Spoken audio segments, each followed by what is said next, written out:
dan hadir di Masjid Al-Falah lantai 2 guna melaksanakan upgrading 1 dalam keadaan sehat, bahagia, dan kurang satu apapun. Salawat serta salam tak lupa kita haturkan pada Rasulullah junjungan umat kita, Nabi Yuna Muhammad Sallallahu Alaihi Wasallam. Semoga dengan adanya junjungan ini kita dapat menjadi bukti kecintaan kita kepada beliau dan kita bisa mendapatkan syafaat beliau di yaumil akhir nanti. Amin.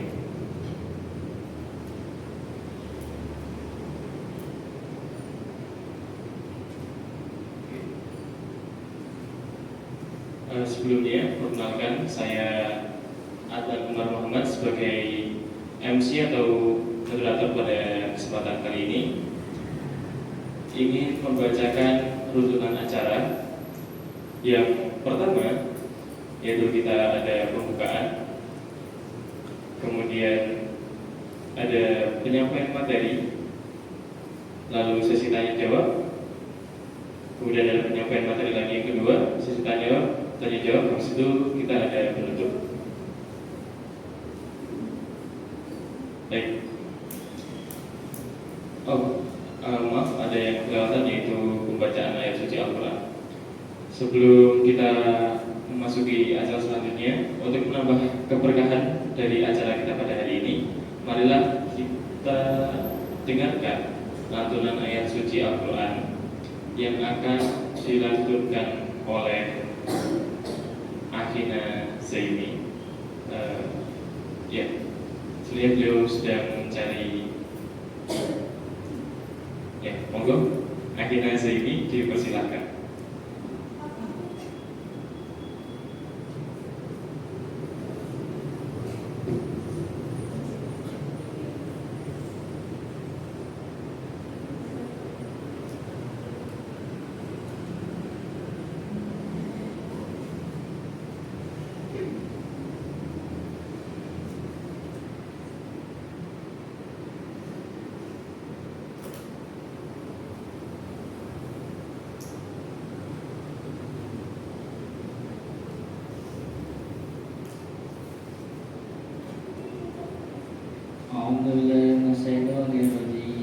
Bismillahirrahmanirrahim.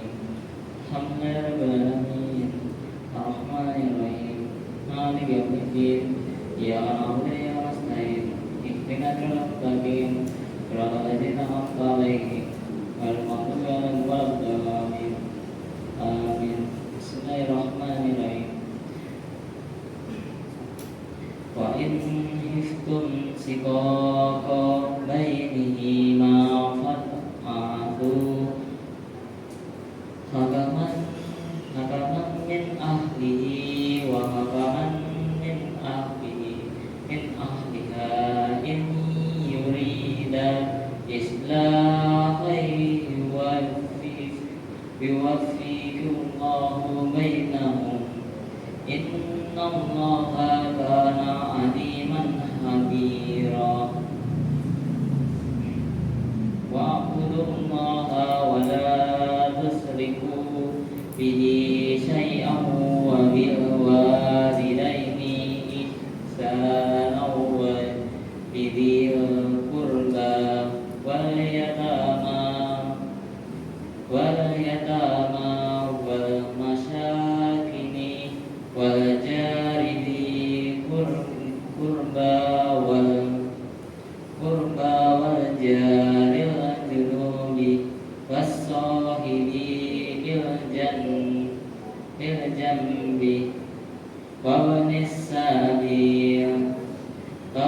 sabili wa ma malakat aymanukum innallaha la yuhibbu man kana mukhtalan fakhur.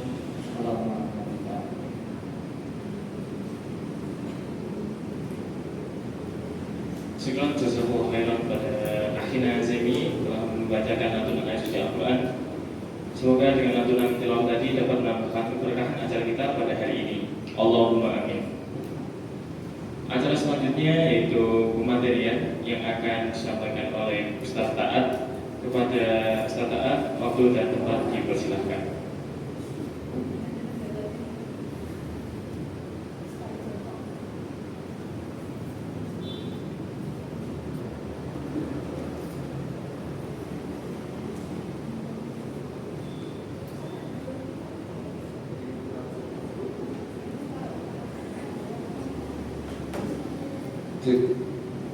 Bismillahirrahmanirrahim. Assalamualaikum warahmatullahi wabarakatuh. Alhamdulillahirabbil alamin. Wassalatu wassalamu ala asyrofil anbiya'i wal mursalin wa ala alihi washabbihi ajmain. Amma ba'du.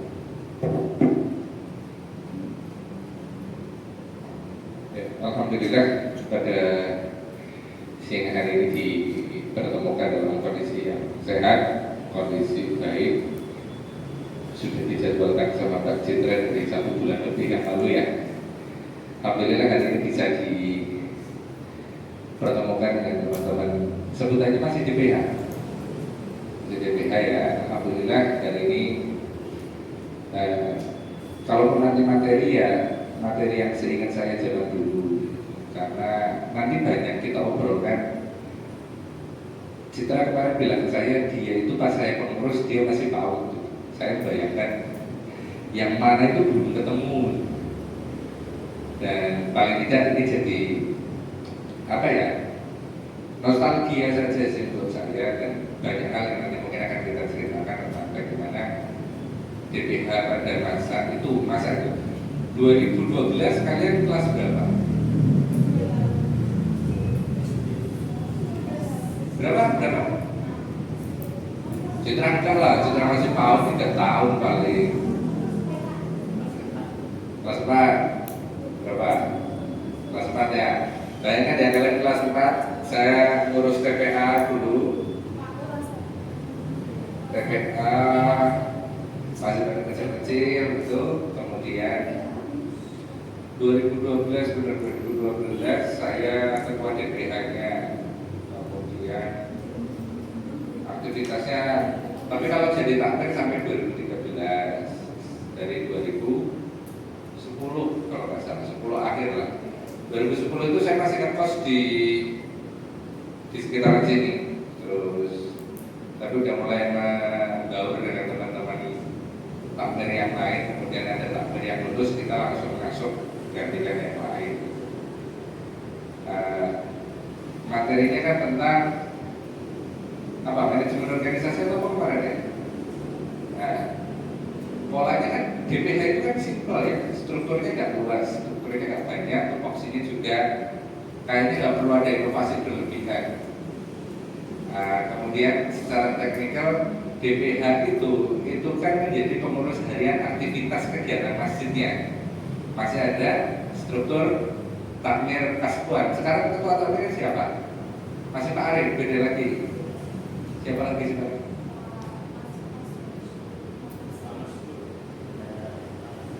Yang dulu Pak Mas Bendahara masih sehat atau belum?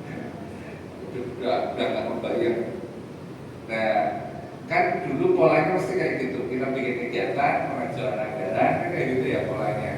Habis itu nanti paling tidak aktivitas yang kita lakukan itu dapat kita pertanggungjawabkan terhadap para takmir-takmir yang lain. Kegiatan rutinannya kan pasti sama, TPH sama sholat Jumat. Ya sama kan? Kalian nggak merasakan dulu sholat Jumat itu harus bentangkan. Ini kan dulu nggak ada nih. Citra pasti kerja, dulu kan belum ada atapnya ya, belum ada atap, kanopinya belum ada. Setiap hari Jumat itu jam 6 kita pasti bentang pakai terpal.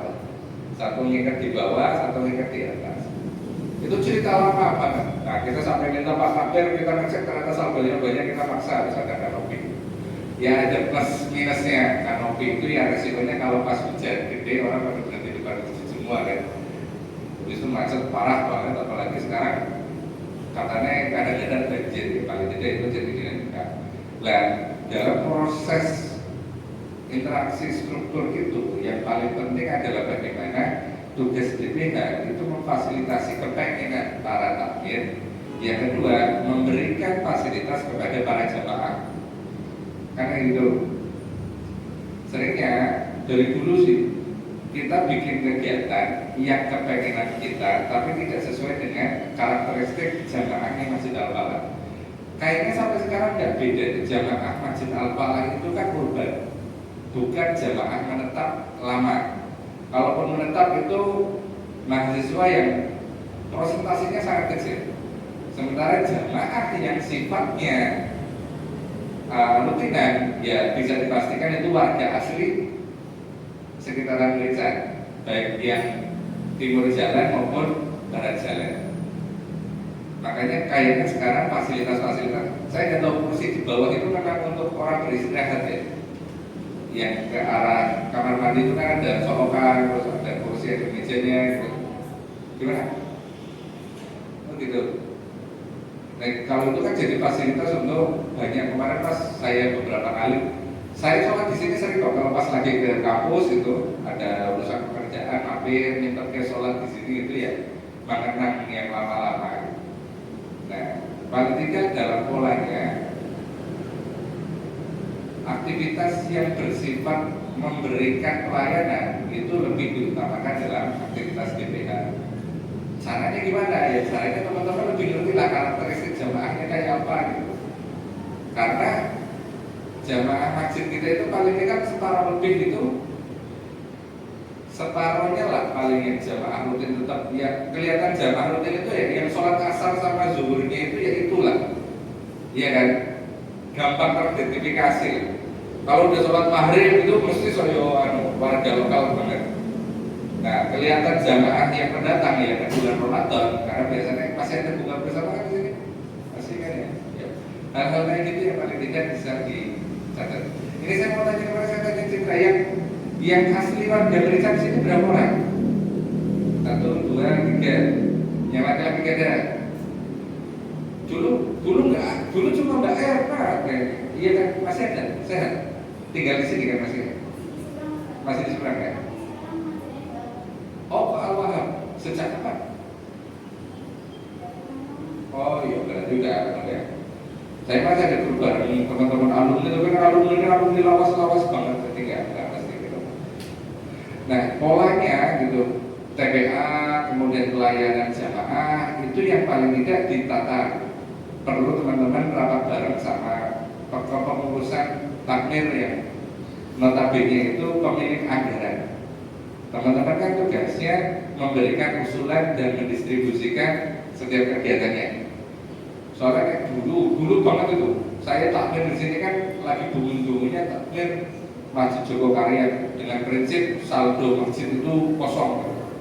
Dulu ya semangatnya anak muda itu ada pengen Pak takmir kalau bisa uangnya semua dijadikan sebagai fasilitas sarana untuk masyarakat. Tapi ternyata dengan itu kita jadi ngerti polanya, kemudian cara distribusinya itu berbeda. Jogokaryan bisa kayak gitu, itu kan matanya juga lama banget.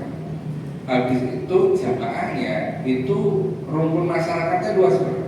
Sementara Masjid Al-Falah yang masyarakat dengan pendatang itu notabene lebih banyak para pendatang dan kemudian mahasiswa. Akhirnya kan caranya gimana? Kalau Jogokaryan itu berani ngasih sembako dan sebagainya. Dulu nyatanya kita pas prosesi dengan cara seperti itu polanya belum bisa. Saya nggak tahu ya kalau sekarang udah seperti apa pola di sekitaran Rincan ini, karena dulu sampai bingung itu kita yang warga asli banget itu yang mana gitu. Karena seringkali warga aslinya itu ya Citra ketilang, ya yang ke masjid gak sebanyak itu gitu. Pak Slamet, terus Pak Ma'ruf dan keluarganya gitu. Kalau seberang itu dulu ya ada Pak Arif, ya nggak banyak gitu.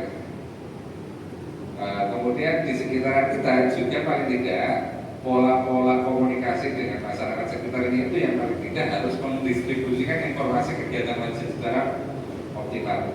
Ini memang pertanyaannya pengurus DPH memang cuma segini sekarang. Berapa isinya? Nyampe 20 nggak pengurusnya? 15. Itu udah yang ngurus TPH dan sebagainya. Memang jadi sedikit banget sekarang ya. Enggak, maksudnya nggak apa-apa, karena kan kita nggak terima jadi lebih sedikit. Yang mahasiswa selain takmir masjid yang tinggal di masjid juga nggak banyak berarti? Nggak banyak. Nah dulu biasanya yang pengurus awamnya malah nggak ada warga lokalnya selain Jakarta. Iya nggak? Dulu pendatang semua, pendatang dalam artinya biasanya saling nyaut ya. Misal dulu ada yang terkenal banget itu rombongan dari Kalimantan Selatan, Mbak Hasanah dan kawan-kawannya itu rombongan mereka memang karena jawil mereka dari wilayah minoritas di Kalimantan Selatannya kemudian tapi Muslim. Akhirnya di sini mereka tinggal di asrama Kalimantan Selatan, yang lainnya pada non, mereka Muslim. Terus kan ada aktivitas, ketemu masih tahu lah, padahal kosnya juga berasal kan jauh. Tapi aktivitasnya di sini gitu. Nah itu bentuk memfasilitasi jamaah kita yang setidaknya paling tidak gambarannya itu memberikan ruang untuk mendistribusikan kebaikan. Kalau santri TPA-nya berapa banyak kan sekarang? Berapa kelas?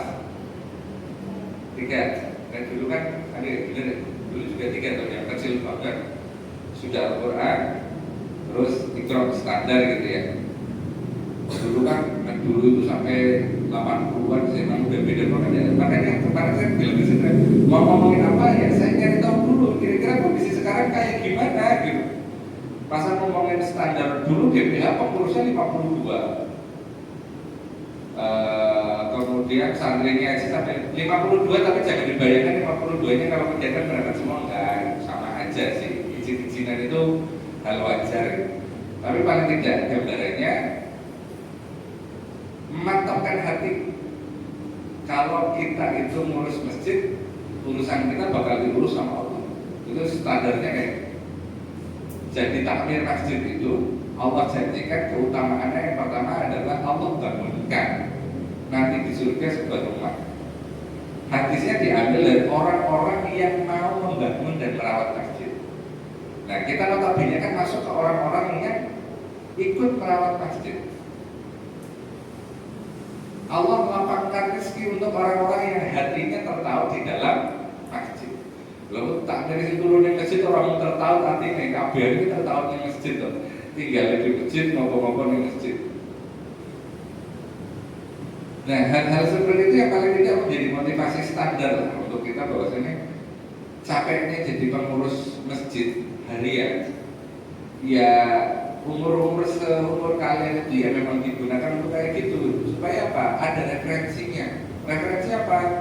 Ngurusi masjid itu sama dengan ngurusi kepengenan orang lain.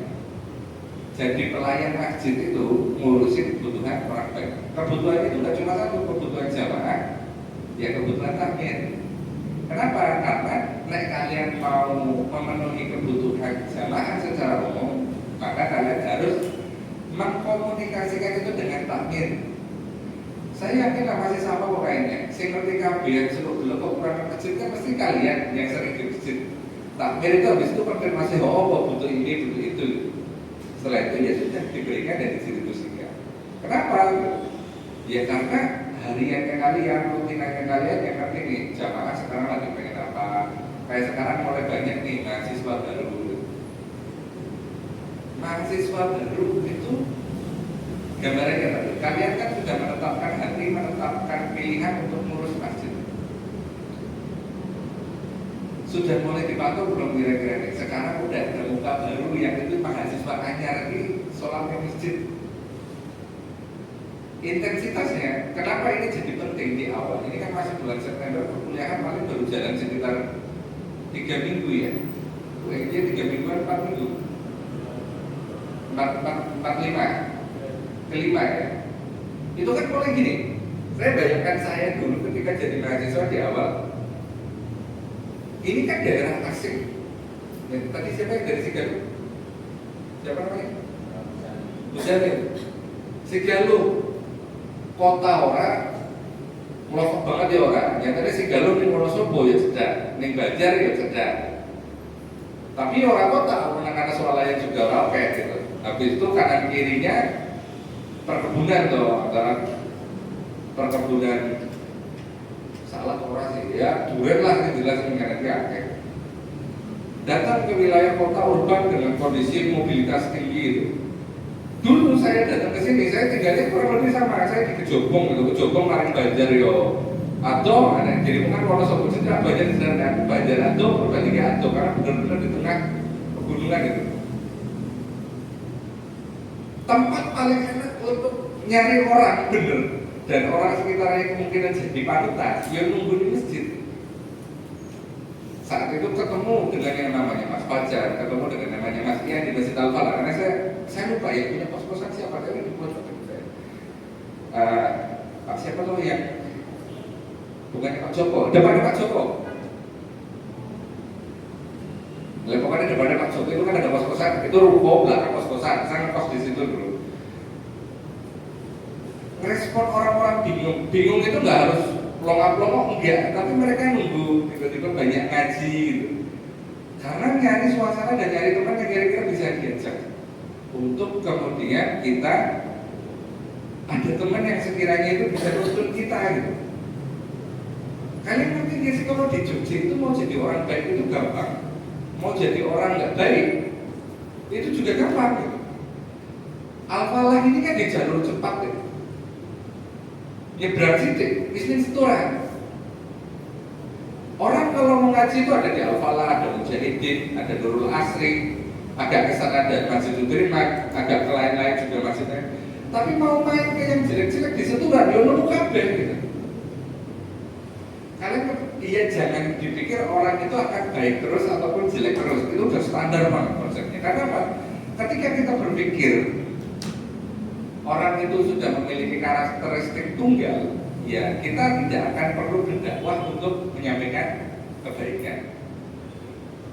Makanya saran saya kayak takmir, biar nanti ini antara manajemen organisasi atau aktivitas ya.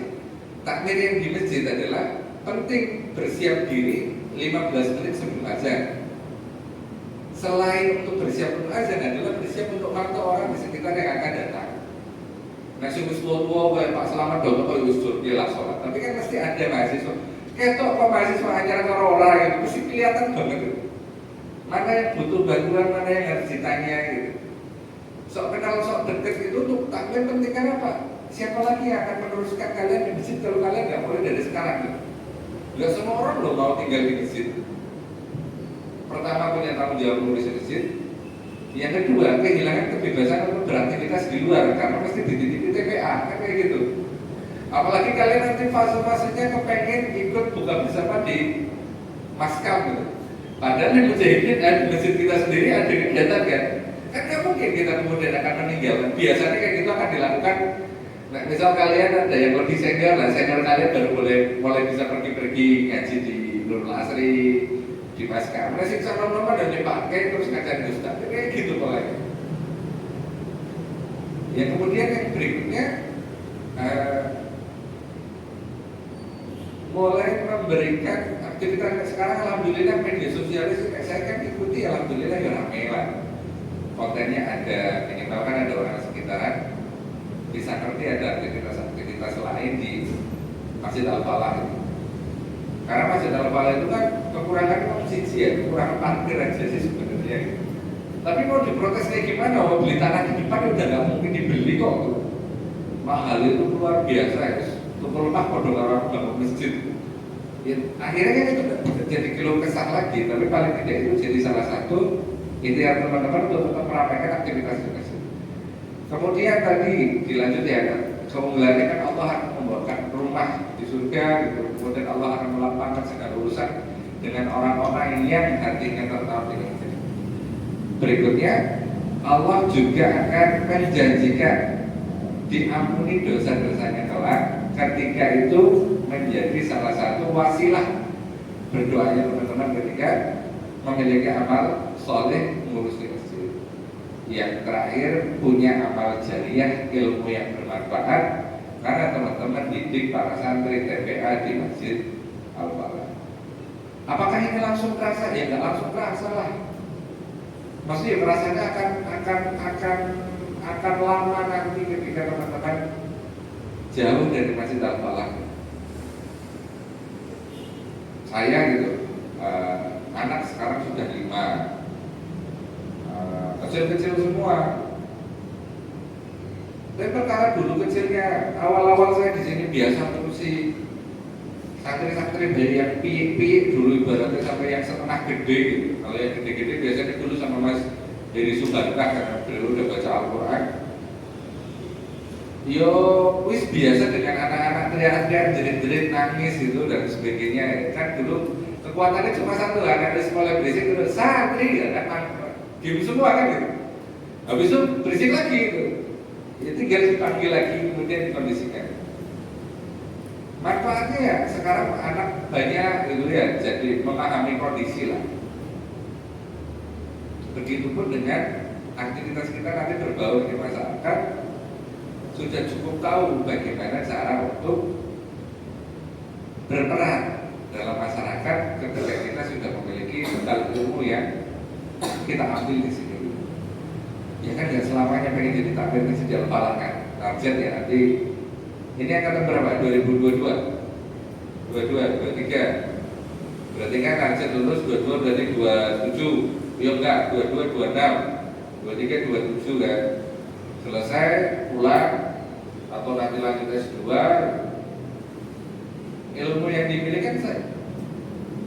Teman-teman akan merasakan orang yang memberikan fasilitas untuk orang lain. Fasilitas itu tidak cuma kasih barangnya, tapi mengkomunikasikan dua hal antara orang yang tadi saya sampaikan, jamaah itu sebagai orang yang ingin kita layani, sementara takmir yang tua itu menjadi orang yang harus kita komunikasikan atas kebutuhan. Kita kan di tengah. Kalian kan kepengen punya sesuatu harus komunikasi ke takmir sepuh kan, untuk minta sesuatu atau pembiayaan. Harus membahasakan kepengenannya. Kita sudah terbiasa melayani ke atas, sudah terbiasa melayani ke bawah. Ini adalah salah satu bekal ilmu yang bisa teman-teman pakai ketika masuk dunia kerja. Ngajeni ini kasepuane, ngopeni ini customer itu ya, karena saya di dunia kerja seperti orang itu akan butuh kita layani sebagai pelanggan. Atau kalian nanti jadi guru yang kuliahnya keguruan, saya pernah jadi sini. Apa? Bahasa Inggris, teknik, FT berarti ya. Jurusannya apa? Komputer, FT juga. Ini yang gambarnya apa? Non formal, FIPP sekarang ya. Yang belakang pendidikan luar biasa, berarti ada Mbak Citra kenal nggak sih? Nggak kenal ya? Kamu udah lulus ya? Angkatan berapa? 21. Nggak tahu, udah lama banget. Berarti yang ini lain masih SMA? Masih SMA, insya Allah. Yang SMP mana? Sekarang anak SMP gede-gede banget ya Allah. Putra di sini tinggi. Rumahnya yang mana? Sekitaran situ apa yang sana?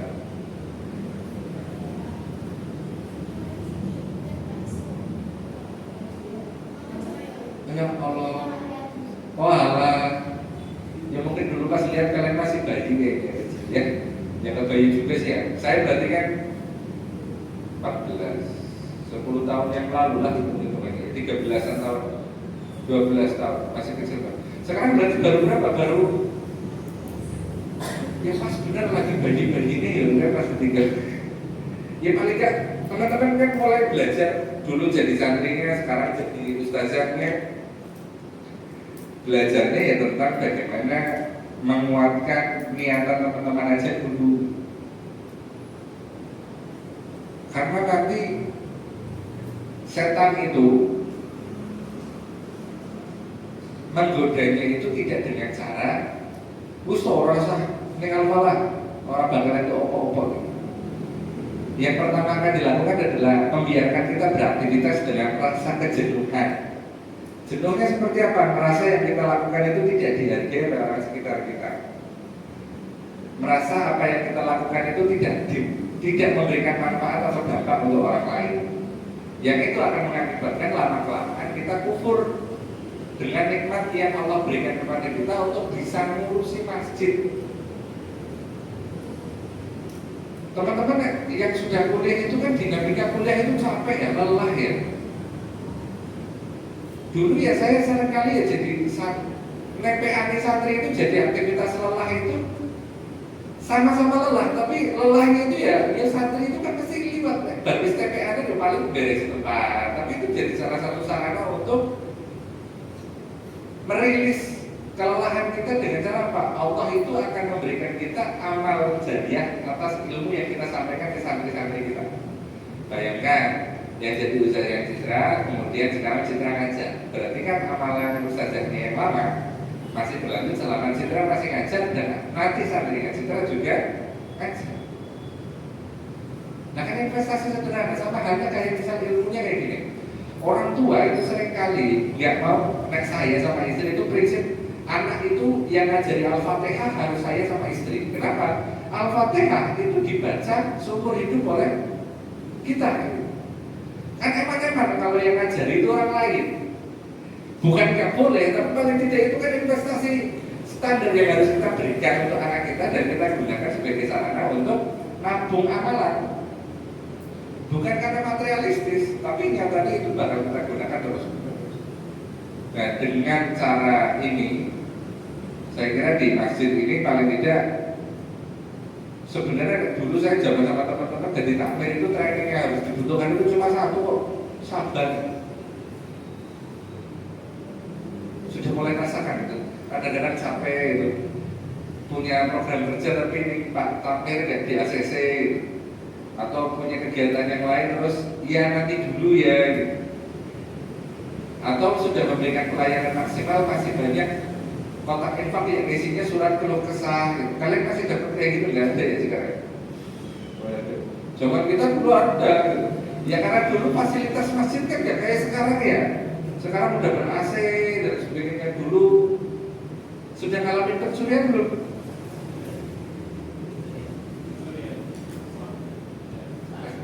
Selain sandal lah, sandal itu kotak dulu di tangga itu ada kotak gede banget, digotong sama kalian. Iya, kalian belum sampai kamar takmir itu dibobol maling kan ya? Dulu kita kamar itu dibobol. Dulu ada teman yang kerjanya nyambi HP kebayang itu HP servisan semua diambil sama maling semua ya. Apa terus kita kapok jadi takmir itu enggak gitu. Bukan apa-apa, karena Allah akan menjadikan kebaikan untuk orang-orang yang jaga rumahnya Allah. Yo nek kesel ki wajar, namanya juga lagi kena musibah dengan harta yang seadanya kemudian diambil orang lain. Tapi itu menjadi sarana Allah itu sayang kita. Mungkin ada kemudaratan yang kita miliki dan Allah pengen membersihkan itu untuk kita. Ya kan, jadi takmir itu tantangannya kalau takmir yang tinggal di masjid ya, apa takmir mungkin gitu. Kalau kuliah oke lah, tapi kalau jamnya tiba-tiba teman ngajak main, aduh bisa ketabrak orang asar ini, kudu dipakai tempat sholat gitu. Kayak gitu kan paling kan, harus nyiapin semua fasilitas. Lah kalau kita harapannya balasan di dunia rugi, karena apa? Nggak akan setimpal dengan apa yang kita lakukan. Jogja itu kan tempat yang enak untuk main, lah kita malah pilih tinggalnya di masjid. Karena dulu saya kenapa mau tinggal di masjid simpel. Saya nggak bayangkan kalau saya ngekos sendirian, pulang dari pecah nakal itu jauh lebih gampang. Jadi saya bukan berbangga dengan diri saya nggak bisa, karena saya yakin saya tidak berada di lingkungan yang baik, itu bakal gampang untuk jadi nakal. Maka memaksakan diri di lingkungan yang baik itu tidak ada salahnya. Memaksa dan mengikat diri sendiri di lingkungan yang baik. Ya, mohon maaf saya beberapa kali ke kampus itu baik sendiri maupun bareng istri. Jangan dulu itu lihat perempuan nongkrong aja jangan. Sekarang lihat perempuan nongkrong rokok. Pada lihat nggak sih kalau di gang Kopoyo Joyo itu loh, lagi pada perempuan vape itu, ya Allah kita kaget itu karena kaget. Oh sekarang kayak gini biasa tau. Makanya tantangan kalian kan sebenarnya jauh lebih berat. Lah emang perempuan nggak boleh ngevape? Ya saya nggak perlu jawab lah. Kira-kira boleh apa enggak gitu kan? Ngevape itu elektrik yang rokok biasa juga ada gitu dan di sekitaran kampus. Dulu kalau pertemuan mungkin di sekitaran Jalan Seturan sana itu dulu udah biasa. Tapi sekarang di samping kampus, di depan kos-kosan misalnya itu udah biasa banget. Saya cuma bilang, oh ya berarti masanya. Terus setelah itu saya bilang istri saya bilang ya berarti yang kita kuatin dan kita bentengin nanti untuk masa anak kita kelak kondisinya akan jauh lebih buruk daripada sekarang. Tapi apakah teman-teman ngerasa ini berjalan tiba-tiba? Ya enggak, dari dulu memang kondisi seperti itu udah mulai terkondisikan. Pergaulan mulai dibuat segampang mungkin dan sebagainya. Paling tidak teman-teman yang sebagai pengurus masjid, sebagai benteng pertahanan dakwah di sekitaran Masjid Al-Falah. Kenapa saya bilang sekitaran masjid? Tanggung jawab kalian kami persempit saja di sekitaran masjid saja. Pasca itu menjadi dakwah bil amal. Teman-teman itu ya menunjukkan perilaku teman-teman sebagai nasihat untuk teman-teman yang lain. Soalnya saya ingin ngomong dakwah di depan umum secara vulgar langsung, seringkali malah kita jadi musuh bersama. Makanya paling tidak yang diutamakan adalah nasihat dengan perbuatan teman-teman semua menjadikan orang lain suka. Ciri-ciri suka dengan kalian apa? Ketika berbuat maksiat di depan kalian, mereka itu ragu. Paham nggak maksudnya? Orang mau berbuat buruk di depan kalian itu ragu. Itu sudah mengindikasikan teman-teman itu menghormati kalian agar apa? Mereka tidak melakukan perbuatan maksiat di sekitaran kalian. Tapi ini di belakang kalian mungkin melakukan hal-hal lain itu biasa. Ya itu urusan lain. Tapi paling tidak kalau ada kalian kocok-kocok yang biasa nih rokok sambil ngombe itu dikit-dikit. Saya nggak tahu ya kalau sekarang ketemu orang beli minuman beralkohol itu udah sangat gampang pasca ada outlet 23 gitu. Sudah ada yang ngerti ya? Ya itu toko tapi minuman keras dan itu gampang banget ditemukan di Sleman sekarang. Di Bandung juga udah mulai ada tapi nggak sebanyak di Sleman. Hal-hal kayak gitu udah mulai jadi lumrah dan biasa. Teman-teman di kampus lain itu UNY dulu terkenal banget sebagai kampus yang lebih islami daripada UIN. Karena yang berjilbab itu banyak banget kalau di UNY. Tapi paling tidak itu menggambarkan suasana dan rasa di UNY itu paling tidak jadi gambaran aktivitas-aktivitas kita sebagai bentuk cara kita untuk memberikan pelayanan kepada masyarakat lebih luas. Masjid Al-Falah sebagai ya dulu itu masjid penopang kebaikan di sekitaran UNY itu kan Masjid Al-Falah, Al-Mutakin Karangmalang, Al-Ikhlas depannya FC itu belakang ada masjid yang di belakang itu. Kemudian kalau di Polobo itu saya lupa masjidnya masjid apa itu juga At-Taqwa kalau nggak salah, Al-Wahhab di sisi sana, Masjid Sudirman di pojok sana, di utara ada Masjid Nurul Asri dan sekitarnya. Ya itu menjadi aktivitas penyemangat dulu. Santrinya kan sering ngobrol Al-Wahhab, Al-Falah, Al-Mutakin, At-Taqwa, Polobo bikin kegiatan bareng di Taman Pancasila gitu. Bukan festival anak soleh sih karena memang nggak dihadiahi, tapi paling nggak jadi kayak pentas bersama gitu di sana. Dan itu ramai banget, menggambarkan santri-santri itu sebagai sarana untuk memberikan semangat untuk kita, para ustadz-ustadzanya untuk memberikan kebaikan yang berlimpah, mencurahkan kasih sayang. Orang paling tulus itu kan lihat anak kecil loh. Kayak anak kecil itu senang, kita kan yang paling parah kita ikut konser senang. Nanti kita ikut terenyuh dan itu menjadi salah satu sarana kita untuk berbuat kebaikan lebih banyak kepada santri-santri kita. Allah yang ganti semua. Kelapangan hati kita itu tidak serta-merta ditunjukkan dengan apa-apa yang kita lakukan sekarang, tapi nanti akan kita petik pasca jauh setelah teman-teman berada di masyarakat secara utuh pasca teman-teman belajar di Masjid Al-Falah. Ya kalau nggak lanjut kuliah S2 ya pulang dan kemudian berkontribusi lebih banyak di kampung halaman. Yang ini mbaknya dari mana aslinya? Cilacap. Yang satunya? Klaten. Berarti ngapak ada orang tua ya, dua orang ngapak ya. Nah saya aslinya Purbalingga dulu. Lama tinggal sekarang di Bantul. Ya saya tinggal di sini nggak langsung pulang karena dapat kerja di Jogja, dapat istri orang Tasikmalaya, saya bawa ke sini terus tinggalnya di Jogja. Kenapa tidak tinggal di Sleman? Sleman dulu udah kredit parah banget, apalagi sekarang nggak kebayang macetnya luar biasa. Di Bantul aja udah mulai macet. Saya mikir ke sisi selatan. Paling yang masih kontek-kontekan sama Pak Joko sekarang itu, beliau udah pernah belum dari dia? Sudah ya, udah fokus ibadah berarti. Ya, kita lanjutkan dengan tanya jawab aja, diskusi. Boleh tanya apa aja. Karena memang kalau temanya manajemen organisasi, saya juga bingung karena struktur organisasi kita itu nggak banyak banget. Keterlibatan masyarakatnya kita juga lingkupnya nggak begitu luas.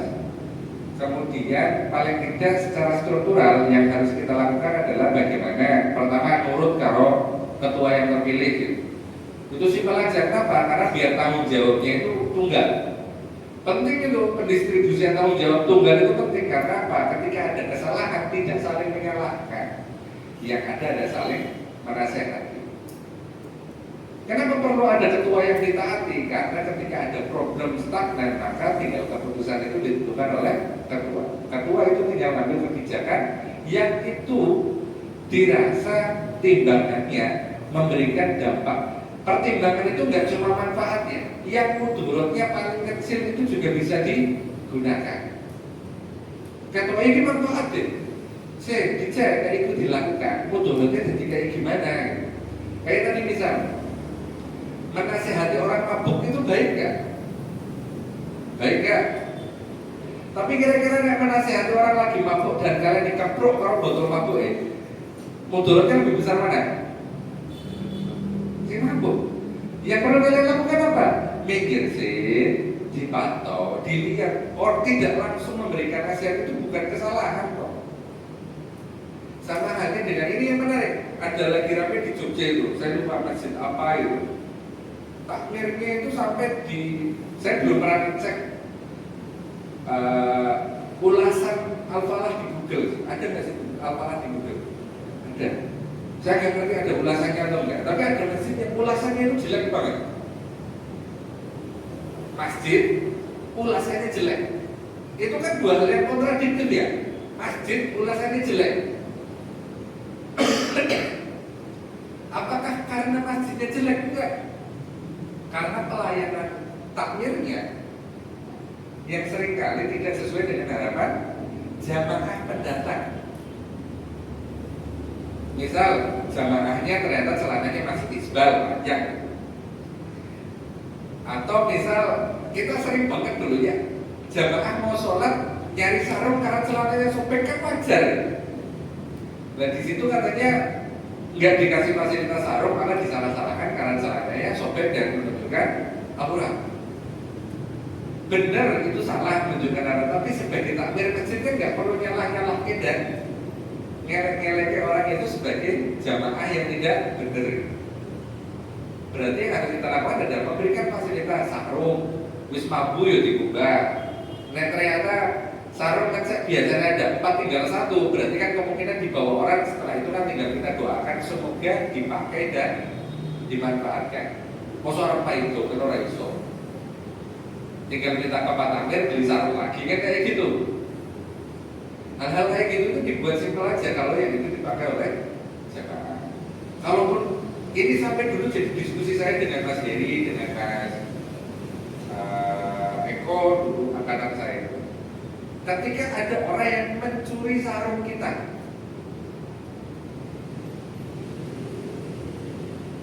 kita terus mikir, ya kita berdoa aja gitu.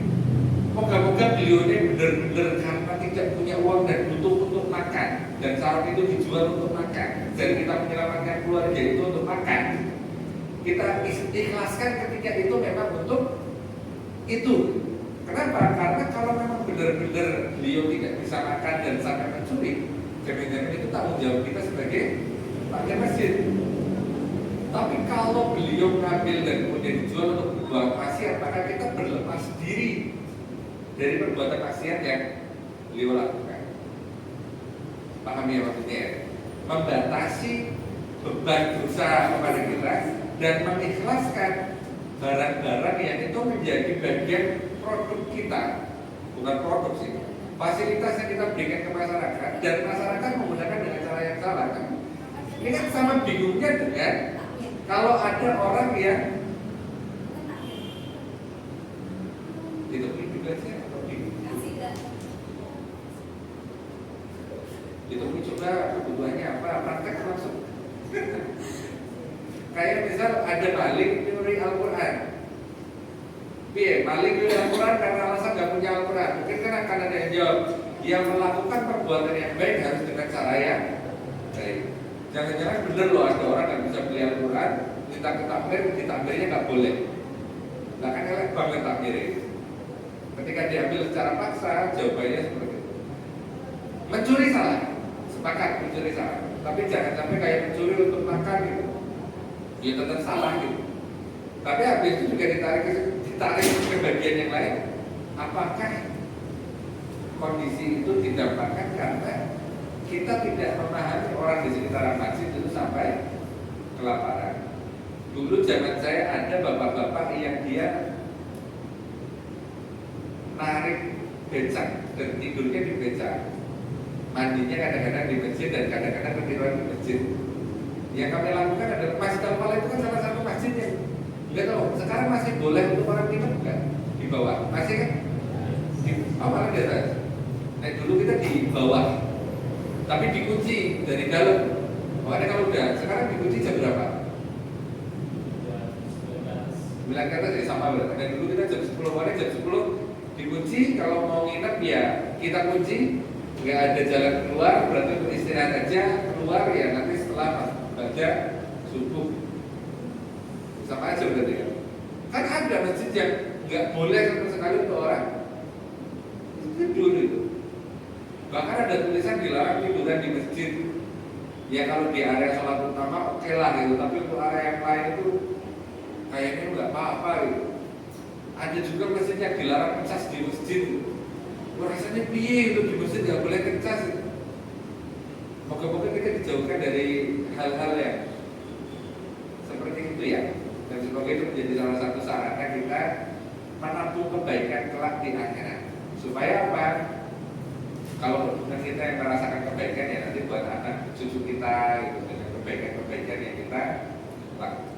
Kalau bisa untuk kalau ada yang mau tanya jawab, saya nggak nyiapin slide apapun niatnya pagi, tapi anak saya tadi masuk IGD, nah, terus IGD, Rodin, pulang jam 11, persiapan berangkat, jadi belum sempat nyiapin apapun ya, karena memang pas pikir-pikir ya hafal lagi yuk, lingkupnya nggak terlalu besar, tapi paling tidak menjadi sarana tabungan yang baik untuk kita. Monggo kalau ada yang mau ditanyakan, gak usah banyak-banyak ya, tapi boleh nanya apa aja sih kalau nanti, monggo.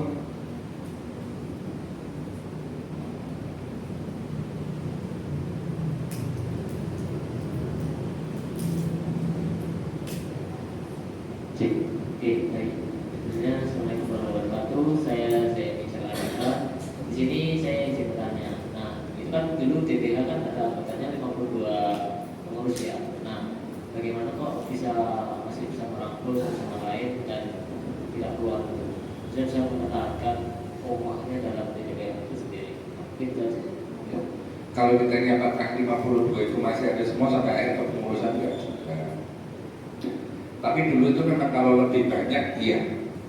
Dalam artian gini, saya nggak bisa menyampaikan kondisi karakteristik yang dulu itu ya tadi yang saya sampaikan cerita orang itu kan saling ngicat satu sama lainnya, saling gandeng. Dulu rombongan saya aja dari Banyumas, Cilacap dan sekitarnya itu paling nggak bawa 5 orang. Jadi kayak tadi dulu saya sebutkan saya, Mas Heri, Mas Arif, Mas Eko, mahasiswa baru bulan puasa di masjid karena biasa di kampung tadarusan kan kita tadarusan Tiba-tiba Mas Ian, Mas Fajar zaman itu datang terus ngejak ngobrol, kita nyapa, ayo nanti ikut buka bersama bla bla bla. Itu awal merekrutnya.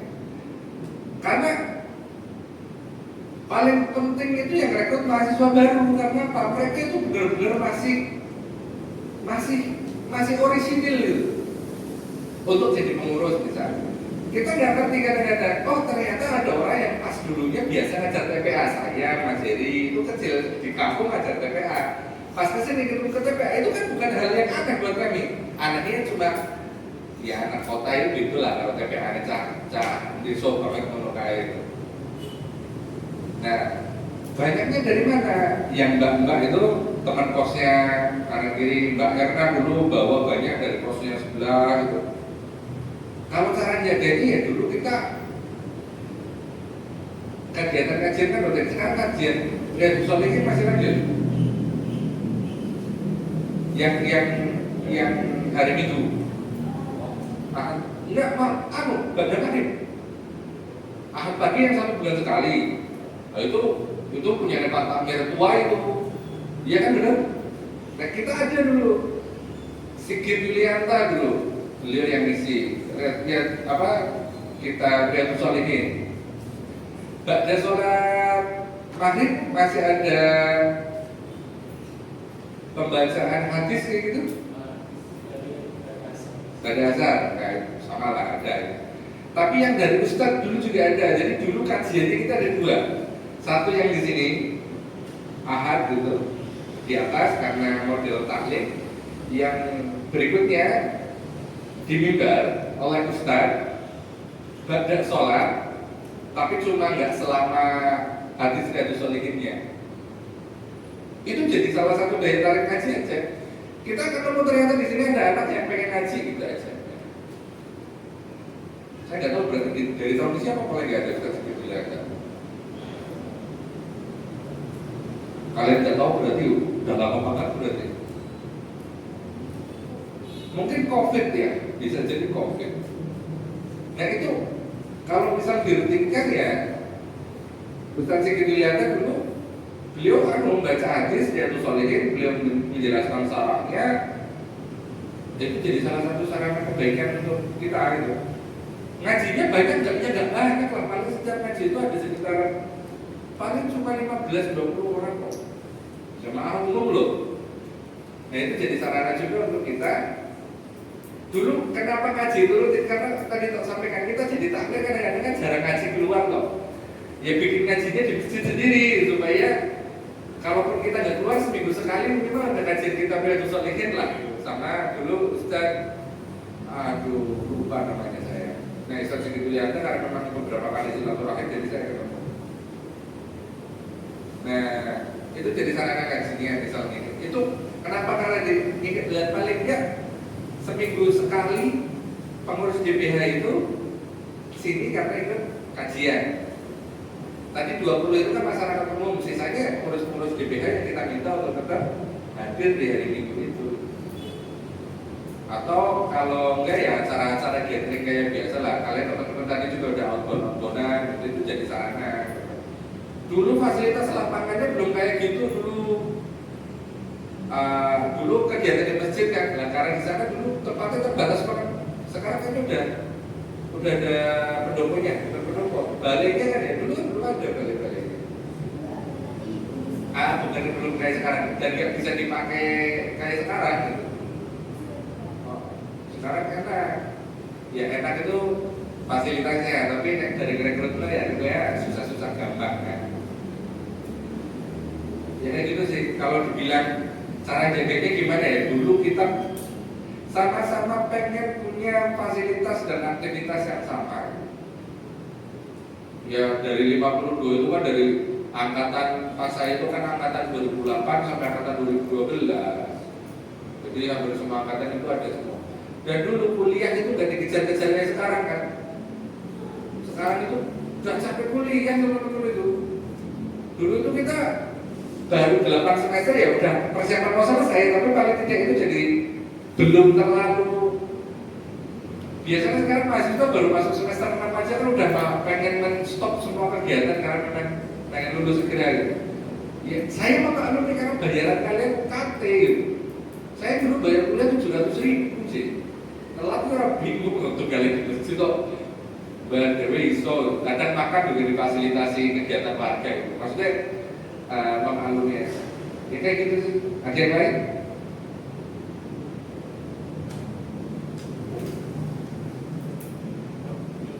Apa? Citra?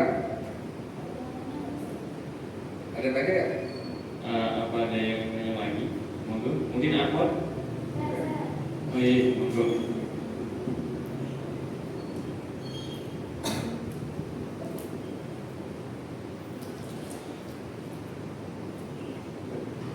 Assalamualaikum warahmatullahi wabarakatuh.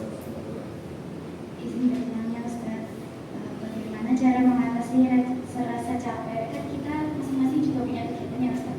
Mulai dari yang sekolah atau yang kuliah atau bahkan yang ikut organisasi di luar gitu kan Ustaz. Terus kan kita tuh kalau lagi menjalani satu proker gitu kan Ustaz, kadang tuh dari anggota-anggota yang lain tuh kurang inisiatif untuk membantu gitu Ustaz. Ketika orang bersangkutan ingin meminta saran kepada ketua, tapi ketuanya malah membalikkan pertanyaan itu bagaimana cara mengatasi Ustaz? Terima kasih. Assalamualaikum warahmatullahi wabarakatuh. Waalaikumsalam warahmatullahi wabarakatuh. Kalau rasa capeknya masalah kerjaan, proker itu, dulu kayak gini nih kita. Tadi udah disampaikan ya, yang balas semua kebaikan itu urusannya sama Allah gitu.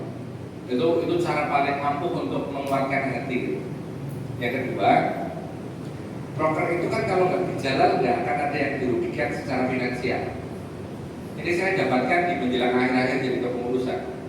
Dulu kan rasanya betul banget yang kita bikin proker cuma sebagian aja yang capek. Akhirnya sekarang ya sudah, kalaupun yang lain ya, maka kita berharap apa yang ganti. Karena rasa lelah pekerjaan itu akan tidak menjadikan kita capek kalau tidak kita kerjakan kok. Iya kan? Ya jadi kalau pertanyaannya ngilangin lelah, ya nggak usah dikerjakan. Tapi pertanyaannya mungkin disesuaikan. Ya kira-kira gimana dalam kondisi capek tetap bisa menjalankan setiap program kerja yang kita lakukan. Ya sudah, berharap itu kebaikan yang muncul dari setiap yang kita kerjakan itu menjadi tabungan amal jariah yang bakal kita dapatkan nanti. Nanti itu dalam arti ya tabungan. Wong Allah itu kan juga mengizinkan kita untuk berdoa dengan wasilah amal kebaikan kita. Teman-teman pernah dengar cerita yang ada 3 orang terkurung dalam sebuah gua, kemudian mereka diizinkan untuk berdoa dengan amal solih mereka. Ya kita sebenarnya ya Allah, aku ngomong cak-cak TPA, ya Allah ijabahlah doaku untuk agar aku bisa masuk UGM misalnya yang masih kuliah. Boleh nggak? Boleh gitu. Tapi ketika nanti amal itu kemudian sama Allah diganti dengan kebaikan yang diterima di UGM dan itu sudah dibandingkan di dunia, ya pas ini akhirat harus ditakut itu kayak gitu. Karena teman-teman udah ngambil. Tapi apakah kemudian pasti bakal dijabah? Dijabah dan tidaknya doa itu urusan Allah. Doa itu kan dijabah sekarang, nanti, atau kelak diganti jadi amalan kebaikan untuk teman-teman biar bisa masuk surga. Zaman saya kuliah awal-awal, kan teman-teman tahu namanya Ustaz Yusuf Mansur, ngerti?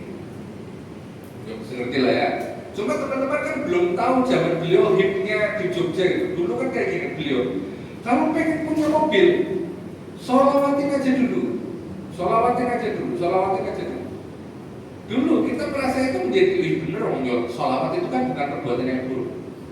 Tapi kemudian pada momen tertentu disampaikan oleh Ustaz lain ya, kemudian ya beliau nggak terkenal, tapi memang beliau fokus pada amalan hati. Ada yang kenal Ustaz Sabtori Abdul Rauf, masyarakat mahasiswa seperti Ustaz Sabtori Abdul Rauf, kajiannya lembut. Beliau bilangnya kayak gini, ya kalau kalian memang mau amalan sholawat kalian diganti dengan mobil ya nggak apa-apa. Dan saya sih nggak mau. Wong saya itu pengennya dibalas sama Allah di surga. Boleh nggak? Boleh. Tapi itu amalan bersolawat dan lain sebagainya, itu amalan yang timbangannya itu jauh lebih besar daripada yang lainnya. Tapi membiasakan hati bersolawat, beristighfar, berzikir itu menjadi aktivitas rutin lah, bukan sekedar karena kepengen duit, mobil dan seterusnya. Pertanyaannya selalu kayak gini, ya boleh. Ustaz Satori kan selalu, kalian apa? Harga diri kalian dinilai dengan uang. Ustaz Satori ya nggak mau. Simpelnya ya, masa harga diri kita dinilai dengan uang? Kalau harga diri kita dapat dibayar dengan uang, maka batasannya itu ada. Tapi nek batasan kita nggak ada, ya sudah. Jadi capeknya kita ngurusin program, ya wis, nek siliane ora gelem ngurusi dan kita bisa, ya wis amalan ini berarti tok pek dhewe, tok ambil semua amalannya dan ini jadi tabungan di akhirat. Itu aja. Ya karena nek ngomong kalau takbir masjid ki ora iso ngomong sesuk diganti duit nggak bisa. Lu ngomong kalau takbir ya sesuk Gusti Allah sing ganti. Wis amat kan capeknya kalian setiap sekarang TPA hari apa? Sama. Senin, Rabu, Sabtu kan ya. Dapat intensif apa sih kalian dari takbir nggak ada kan? Malah kan kadang-kadang di paldo gitu. Tapi ya kadang-kadang harus ini lagi silaturahim disuguhi makan kalau bapak ibu. Kalau enggak ibu jualan apa kita beli di situ dikasih potongan harga. Itu kebaikan yang kecil. Ya dulu kita ada yang anak Karang Malang jualan jus bapak ibunya. TPA-nya di sini, nggak di Masjid Al-Mutakin Karang Malang gitu. Kemudian kalau kita beli jus, masya Allah Ustaz, kita belinya 2 dikasihnya 4. Ya karena kayak gitu kan akhirnya kita kalau beli jus ke sana gitu kan. Ya mungkin sebenarnya amalan yang kita tanam kemudian kita petik dan kita panen di dunia gitu kan. Ya tapi terus kalau nggak tahu apa warung makan Texas masih ada nggak? Masih ada kan nggak sana dulu takmir adanya di sini. Ya kita kalau makan di sini kalau nggak lagi di sini kita ke Texas itu. Makannya pakai ayam, hitungnya pakai telur. Kita tetap bayar, cuma jadi harganya lebih murah gitu. Ya itu cara orang tua para santri menghargai kita sebagai ustazah untuk putra-putranya. Tapi orang sering-sering terus pamer Texas terus ya enggak. Kita juga sadar diri itu sesekali. Yang jus juga sama. Kalau kepengen ya kita belinya di sana. Ya pasca itu kita kembali berdoakan semoga beliau juga mendapatkan limpahan rezeki. Enaknya jadi orang muslim kayak gitu. Saling memberikan kebaikan, saling diberi balasan doa. Saling memberikan kebaikan dibalas dengan kebaikan yang lain.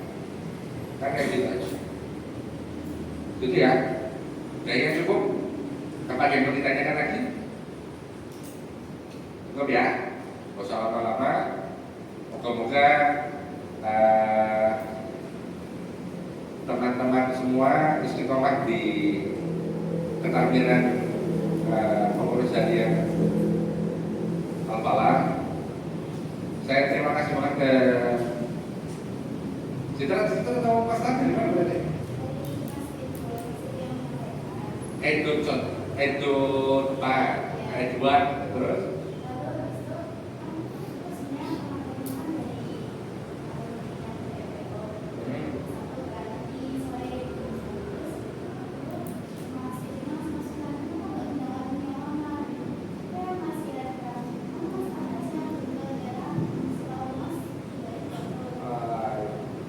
terakhir saya kontakkan sama itu malah di udah kan belum mas sudah nama kakaknya Soncat siapa namanya namanya apa Sonsa tinggalnya kan di sini maksud saya itu masih di sini ya nanti kalau ketemu salam ya saya tahu ya moga-moga saya senang banget karena biasanya ya tetap sholat masih beberapa kali kalau mesti ke kampusnya kan saya antara ke FIP nyebutnya masih FIP sama OSIS ya karena itu lama banget sekarang Visipol sama FIPP. Saya kemarin juga akhir tahun kemarin saya sering ke PLB pendidikan luar biasa karena anak saya untuk terapi Bantu Dewi labnya. Saya kantor anak saya yang pertama terapi di PLB jadi ketemu beberapa teman-teman juga di sana. Sebenarnya masih sering.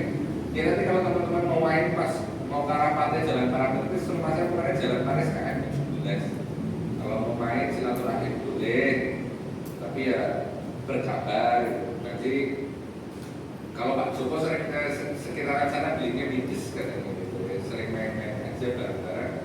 Semoga Allah limpahkan keberkahan untuk teman-teman, jaga kesehatan, kemudian ya dilapangkan hatinya lah. Yang tadi ngurusin masjid itu nggak cuma ngurusin bangunan ya, ngurus masjid itu yang harus kita ingat adalah ngurus semua urusan dan semua isi, menjadi pelayan bagi para jemaah.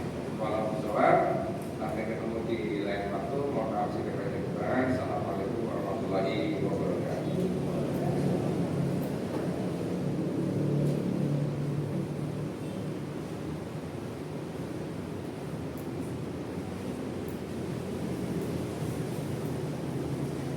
Ya.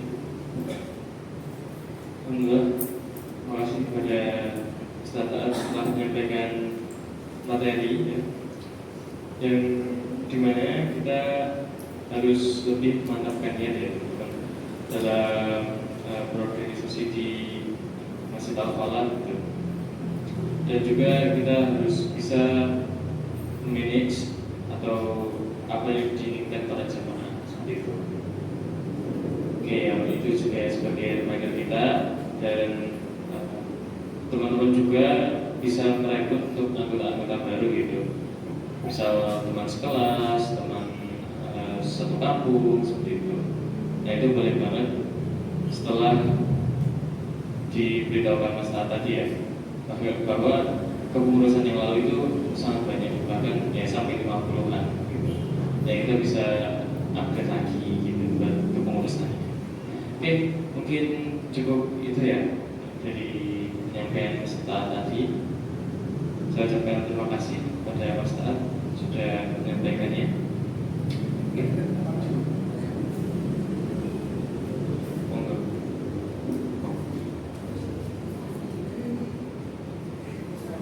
Oke,